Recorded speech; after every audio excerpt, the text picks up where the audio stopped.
This episode of The Italian Mentor is brought to you by Azienda Agricola Mulinello.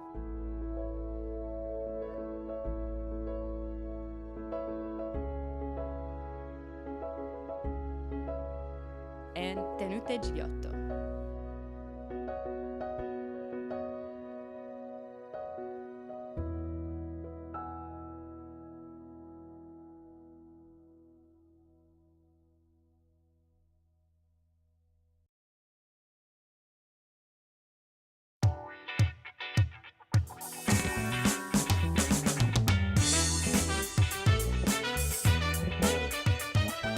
Italian style, Italian fashion, Italian food, Italian design here in New York. This is the Italian Mentor, and I am Gabriella, your host in this journey of Made in Italy.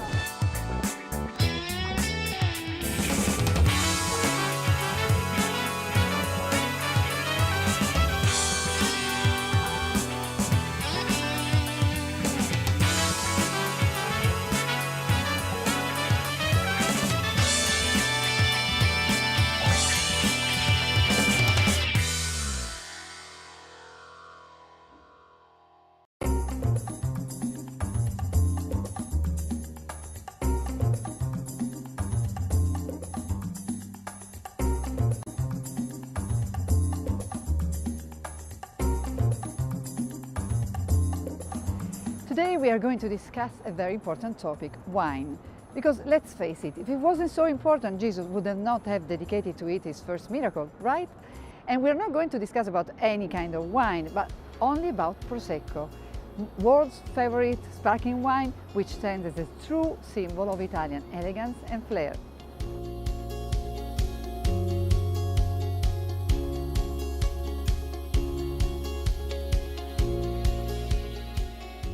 And just now, I wish to sacrifice my mouth to that apple aromatic Prosecco.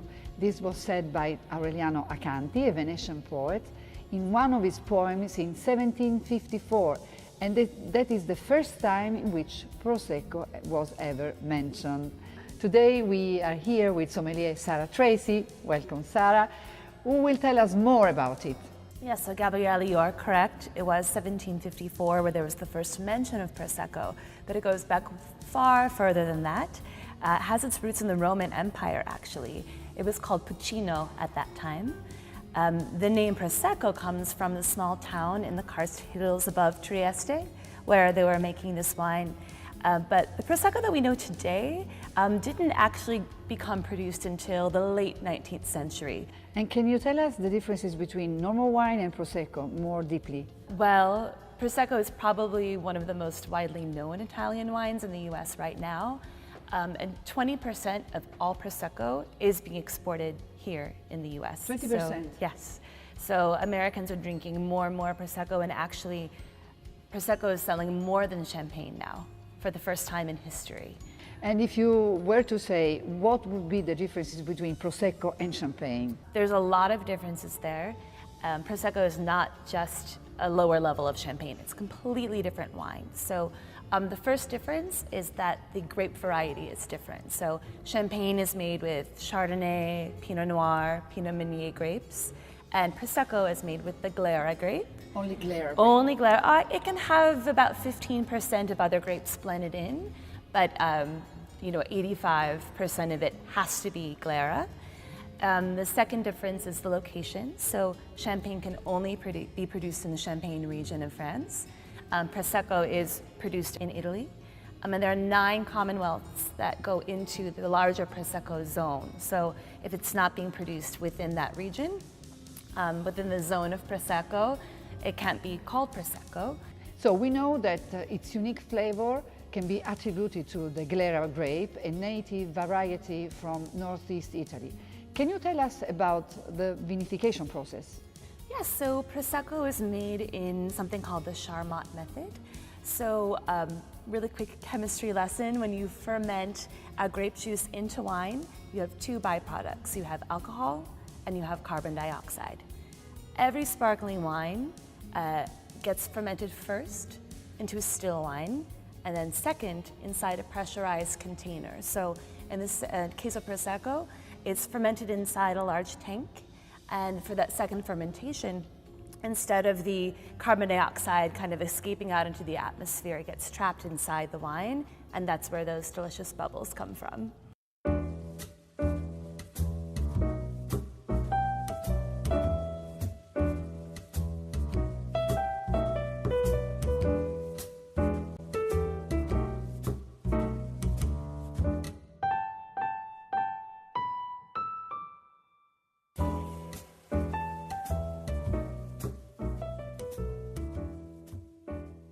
Sicuramente la spumantizzazione è stata una delle chiavi del successo del prodotto, una spumantizzazione che a partire da quella che è la denominazione storica di Conegliano Valdobbiadene, quindi che identifica un territorio più ristretto all'interno della nostra denominazione, che si può fregiare della denominazione di origine controllata e garantita, ha consentito di arrivare sulle tavole di tutto il mondo. Oggi il trend degli spumanti è un trend in crescita sui più importanti mercati enologici e sicuramente il Prosecco è quello che maggiormente ne ha determinato appunto l'incremento. Un incremento ed un successo che è legato, per quanto riguarda il Prosecco, inizialmente da un fenomeno che è quello tipicamente italiano dell'aperitivo, ma che oggi con le versioni più secche si sta spostando anche sulla tavola.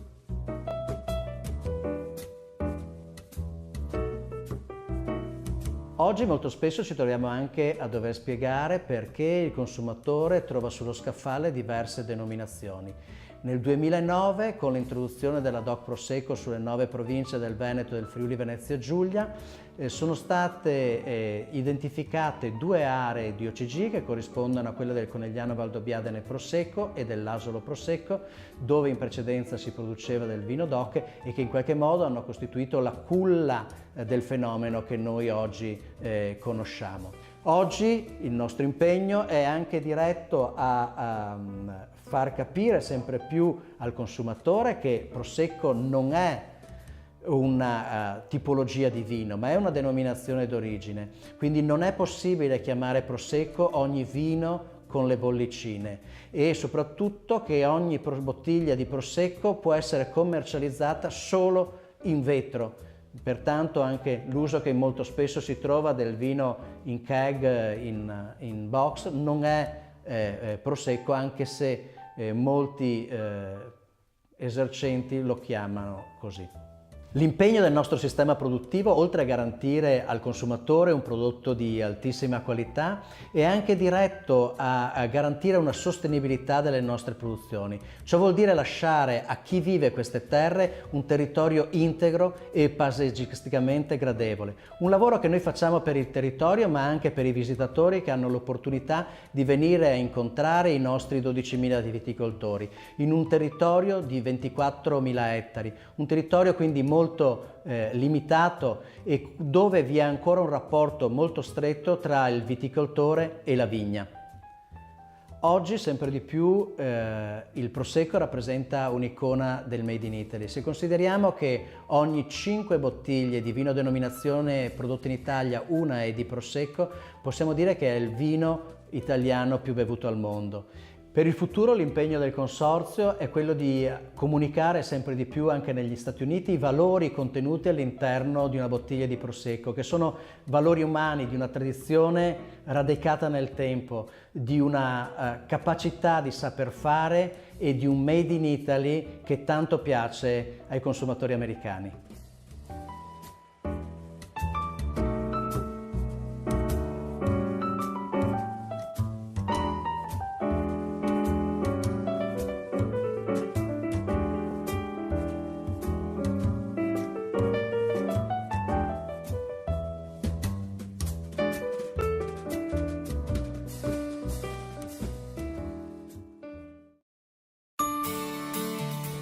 We all feel a bit Italians when it comes to Prosecco, so now we need to try it and do as the Italians do. Salute! At what temperature would you serve the Prosecco, and most importantly, in which glass? Because there is a lot of debate about it. Prosecco should optimally be served between 45 and 50 degrees. So right out of your fridge at 37 is a little bit too cold. When something is so cold, it's hard to taste all the nuances in the wine. So get it a little bit warmer, about 45 should be about perfect. Glassware, I think this is ideal. All these wonderful aromas, the aromatics in the wine. When you taste the wine, you want to appreciate the aromas, and you need a glass with a little bit of a wider mouth, just like this is about perfect. And now, can you tell us something about the fake Prosecco issue? Because we know there are a few cases in the US in which other kinds of Prosecco has been sold as Prosecco. Yeah, so Prosecco can only be labeled Prosecco if it's from the Prosecco region, northeast of Italy. There has been a problem with a lot of sparkling wine producers trying to cash in on the popularity of Prosecco by labeling their wine as Prosecco, which is not allowed. Even wine on tap, if you see Prosecco on tap, that's not true Prosecco. That's not allowed by the Prosecco Consorzio. So you have to make sure you're getting the real thing to have the true experience of Prosecco. So how do we solve this problem? Well, I'm happy that you asked that question. As today there is a smartphone app for absolutely everything, there is an app called Trust Your Wine to make sure that every bottle is authentic. So you'll see this bottle always has this little data metrics on the tag, and all you do is scan it with the app, and the app will check against the government records to make sure the wine is authentic, and you'll know whether you're drinking a true Prosecco or a fake one. So it's called Trust Your Wine, and I recommend every wine lover, it's an essential app to have on your phone. But there's a more fun way to tell whether a bottle is authentic or not, and that is by tasting it. Yes, but then you have to be an expert like you to understand whether it's a fake Prosecco or is it true Prosecco. No, don't worry, I'm going to teach you. We're about to do a little tasting exercise together. I'm going to teach you how exactly to tell what real Prosecco tastes like and not the fake Prosecco that is invading our stores and bars. All right, so I want you to taste it for me and tell me what you think. Buono. It is very, very good. Fresh, crisp. Perfect. So you should be able to smell aromas of white flowers and maybe a little taste of like fresh citrus lemon or fresh green apple, just like a fruity, refreshing taste. That is how you know it's real Prosecco. So you got it right. Okay, now I'm going to give you a second glass, and I want you to taste that for me.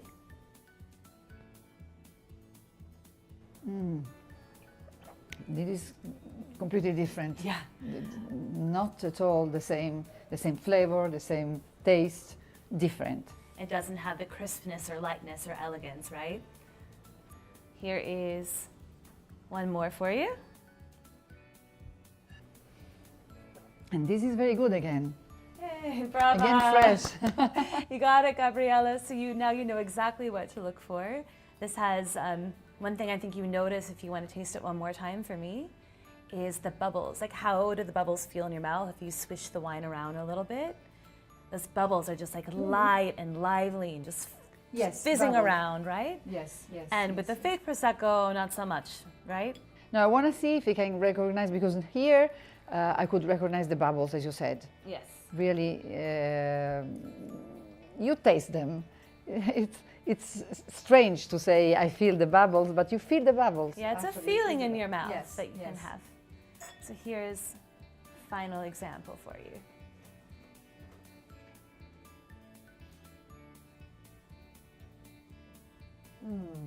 No, Yeah, so no bubbles. exactly. So that's how you know. Now you're an expert.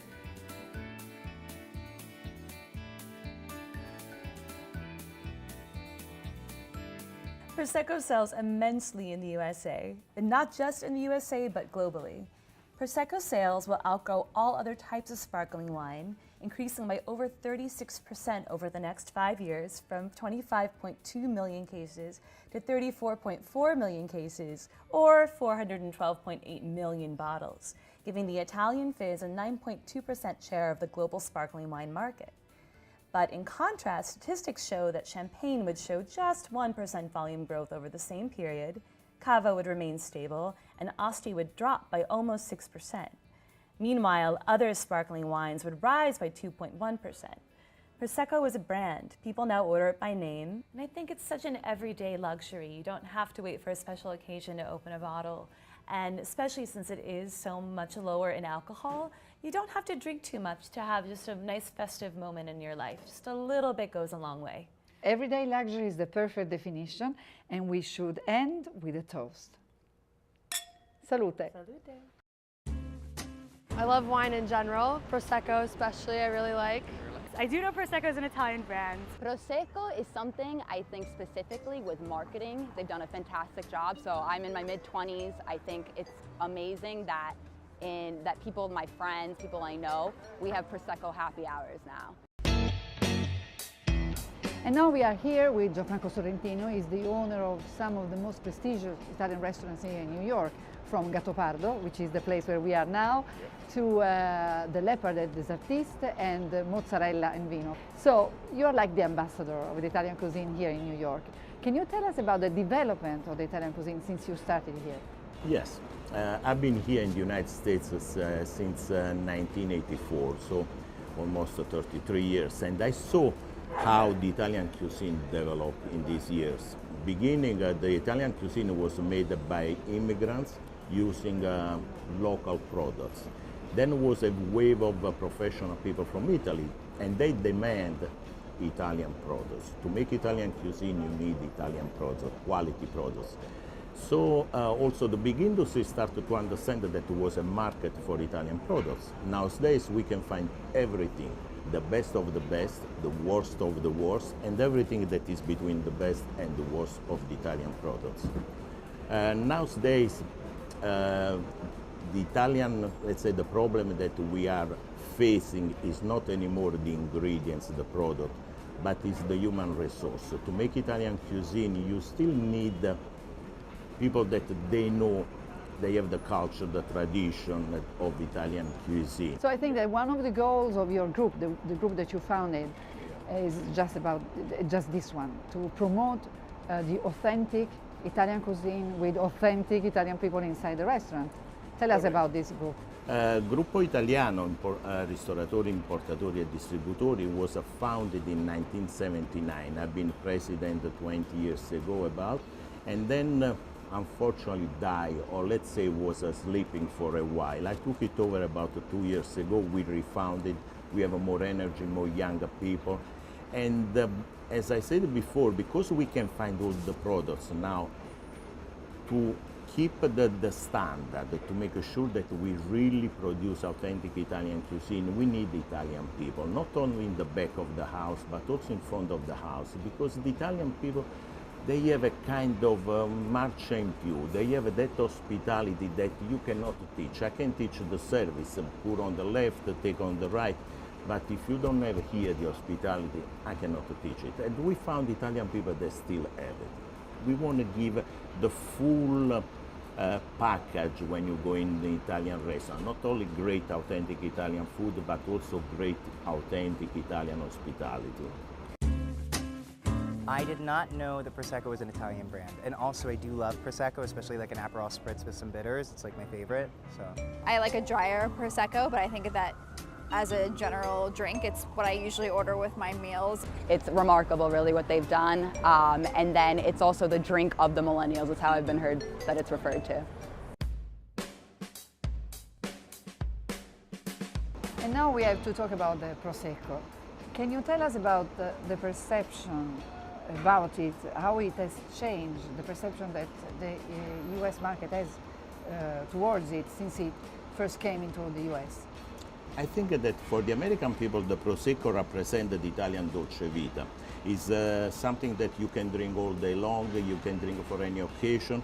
They like because of the perfumes, of the flavor. They like because it can be mixed with lots of liquors to make a different cocktails. And it doesn't have a lot of alcohol inside. Exactly.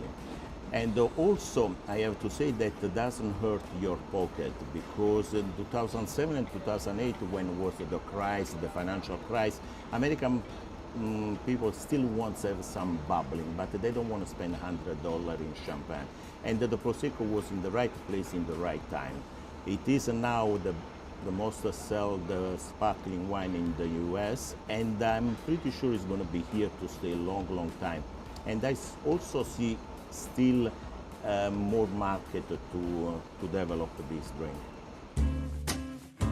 We have just talked about Prosecco and its versatility, and now we are here with the chef, and he's going to prepare for us a special dish cooked with Prosecco, because it is possible to use Prosecco instead of a regular wine. So how do we start this risotto?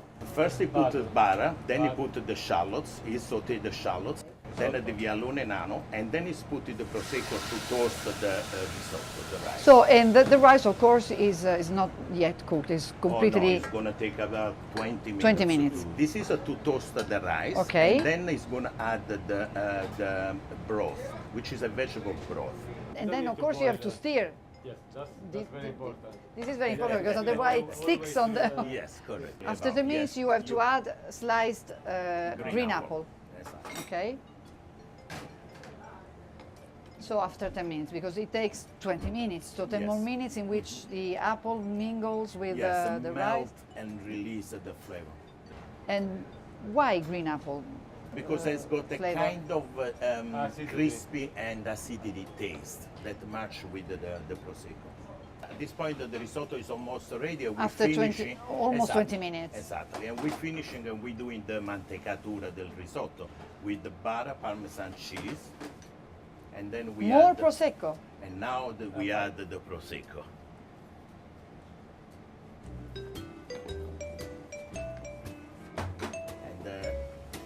Is finished not over the fire, but on the side. On the side. See? Otherwise, the Parmigiano cooks too much.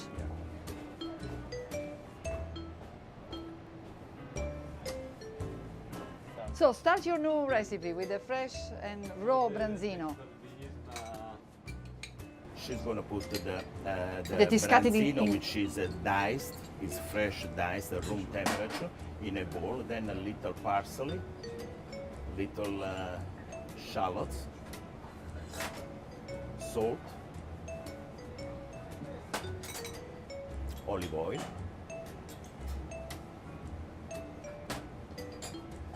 and she's going to mix. And everything is raw. Nothing is cooked. Exactly. That's the typical crudo, which is very popular right now in America. Then she adds what? That's the baby arugula. Now she's adding some cucumber, also diced. And now she's adding the branzino top, little diced tomato.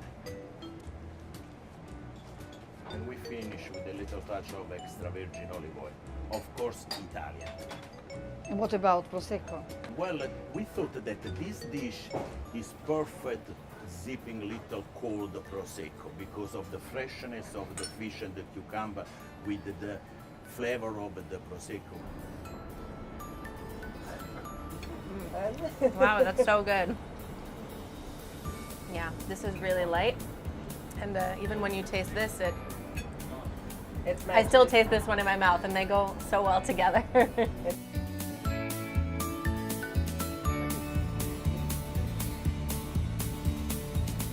It's a perfect pairing. I mean, it's a nice touch and perfect. The risotto made with Prosecco, you can taste it in there. It makes it really light and really rich at the same time. Sometimes when things are rich, you feel like you can't have too much of it, but this is light enough that I could eat it all day long. It's very delicate, for sure. It's amazing. It's amazing. I always like branzino, but with the Prosecco it just renders so much more special. It's so delicate, the taste. You can really feel the other ingredients as well, especially with the green apples. It's just really, really nice. You know, Carpaccio pairs perfectly with the Prosecco. It really highlights the Italian ingredients that we don't get here in New York usually. And it pairs perfectly with the Prosecco.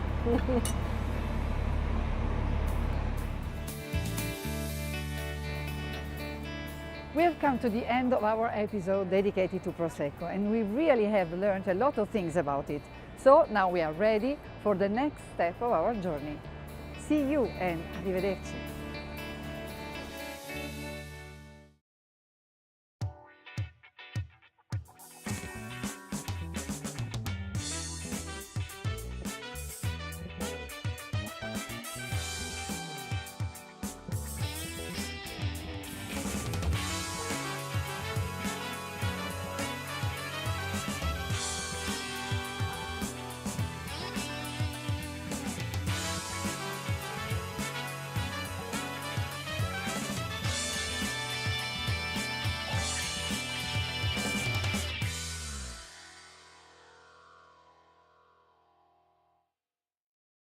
This episode of The Italian Mentor is brought to you by Azienda Agricola Mulinello.